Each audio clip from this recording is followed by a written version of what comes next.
शहर में रहने वाली निहारिका की शादी गांव के राम से हो जाती है।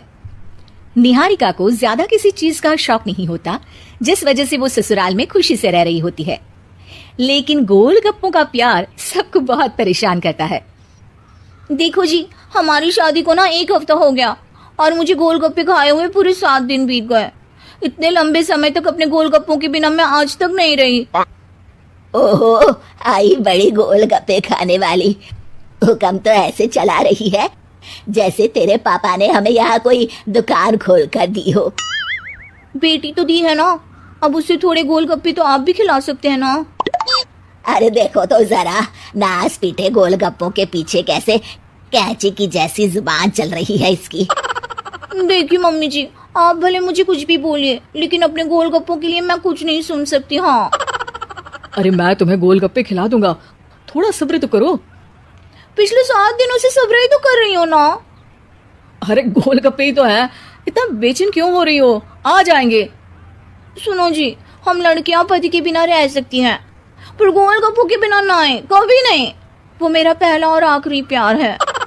निहारिका की बात सुनकर उसकी सास और पति सिर पकड़कर बैठ जाते हैं।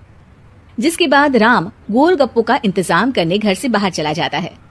कुछ देर बाद वो गोलगप्पे लेकर घर वापस आता है, जिन्हें देखकर निहारिका सारे काम छोड़कर खुशी से भागते हुए राम के पास आती है। तुम आ गए? इतनी देर क्यों लगाई? पता है ना मैंने तुम्हें कितना मिस किया। अरे थोड़ी देर पहले ही तो घर से गया था। क्या तुम? अरे मैं तो अपने गोलगप्पों से बात कर रही हूँ, तुमसे नहीं। निहारिका का गोलगप्पों के लिए ऐसा प्यार देखकर राम हैरान रह जाता है। अब वो गोलगप्पों को प्लेट में अच्छे से सजाकर उन्हें खाने बैठती है, लेकिन पहला गोलगप्पा खाते ही वो गुस्से में प्लेट खिसका देती है। ये कैसे घटिया गोलगप्पे उठा कर ले आए? न पानी में स्वाद, न गोलगप्पों में। हाय हाय, महारानी के नखरे तो देखो, इन्हें गोलगप्पे में भी अलग अलग स्वाद चाहिए। ठीक है, आप लोग इस पर बहस मत शुरू कर देना, मैं ना कल दूसरी जगह से खरीद लाऊंगा, ठीक है? अगले दिन राम निहारिका के लिए गांव में दूसरी दुकान से गोलगप्पे खरीद कर लाता है, पर उसे वो भी पसंद नहीं आते।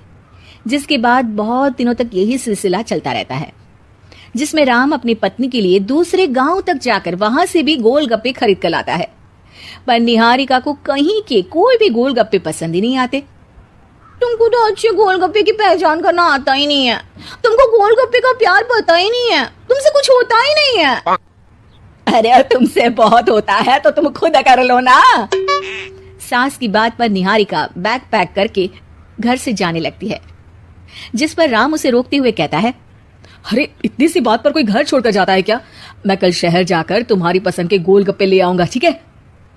आपको कहीं जाने की जरूरत नहीं है, मैं ही शहर चली जाती हूँ और घर छोड़कर नहीं जा रही, गोलगप्पे खाने जा रही हूँ। ये कहकर निहारिका शहर में अपने पापा के घर चली जाती है, जहाँ पर वो सुबह के नाश्ते से लेकर रात के खाने तक में मन और पेट भर कर गोलगप्पे खाती रहती है, जिससे उसकी तबीयत खराब हो जाती है और उसे अस्पताल में एडमिट करना पड़ता है। फूड पॉइजनिंग है, जंक फूड बिल्कुल बंद करना होगा। लो, बहुत गोलगप्पे गोलगप्पे करती रहती थी, कर दिया ना गोलगप्पे ने बीमार। और खाओ अब। माँ, इसके बारे में हम घर जाकर बात करेंगे। कुछ दिनों में निहारिका ठीक होकर अपने ससुराल वापस आ जाती है, जिस पर एक बार फिर सास बहू की नोकझोंक शुरू हो जाती है। अब थोड़े दिन अपने प्यार से दूर रहना, नहीं तो इस बार सीधा भगवान के घर पहुंच जाओगी। इस बार सास की बात का कोई जवाब दिए बिना निहारिका अपने कमरे में चली जाती है। बीमार होने की वजह से